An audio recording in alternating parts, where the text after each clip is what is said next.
हरे कृष्णा।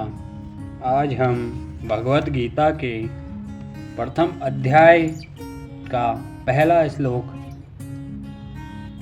पढ़ेंगे, जो कि इस प्रकार है। धृतराष्ट्र उवाच धर्मक्षेत्रे कुरुक्षेत्रे समवेतायुयोत्सवः मामका पांडवाश्चैव किम कुर्वन्त संजय। धृतराष्ट्र बोले, हे संजय, धर्मभूमि कुरुक्षेत्र में इकट्ठे हुए युद्ध की इच्छा वाले मेरे और पांडु के पुत्रों ने क्या किया। व्याख्या। यह हिंदू संस्कृति विलक्षणता है कि इसमें प्रत्येक कार्य अपने कल्याण का उद्देश्य सामने रख कर ही करने की प्रेरणा की गई है। इसलिए युद्ध जैसा घोर कर्म भी धर्म क्षेत्र, धर्मभूमि एवं कुरुक्षेत्र तीर्थभूमि में किया गया है, जिससे युद्ध में मरने वालों का भी कल्याण हो जाए। भगवान की ओर से सृष्टि में कोई भी मेरे और तेरे का विभाग नहीं किया गया है। संपूर्ण सृष्टि 5 भौतिक हैं। सभी मनुष्य समान हैं और उन्हें आकाश, वायु, अग्नि, जल और पृथ्वी भी समान रूप से मिले हुए हैं, परंतु मनुष्य मोह के वशीभूत होकर उनमें विभाग कर लेता है कि ये मनुष्य घर, गांव, प्रांत, देश, आकाश, जल आदि मेरे हैं और ये तेरे हैं। इस मेरे और तेरे के भेद से ही संपूर्ण संघर्ष उत्पन्न होते हैं।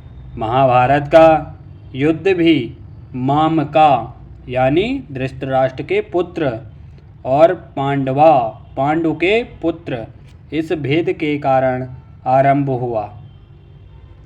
इस श्लोक में ये शिक्षा मिलती है कि हम लोगों को मेरे और तेरे का भाव नहीं रखना चाहिए। किसी को जाति से या किसी को किसी भी भाव से हमें ये नहीं मानना चाहिए कि वो क्या है, हम ही जो हैं वो हैं, या कोई चीज़ ये हमारी है तो ये हमारी है। नहीं, जब भगवान खुद कह रहे हैं कि जब मैंने इस सृष्टि में तेरे और मेरे का भेदभाव नहीं किया है, तो हम मनुष्य इस कलयुग में तेरे और मेरे का भेदभाव कर लेते हैं, जो कि हमें नहीं करना चाहिए। आइए हम दूसरा श्लोक भी आज ही अध्ययन कर लेते हैं।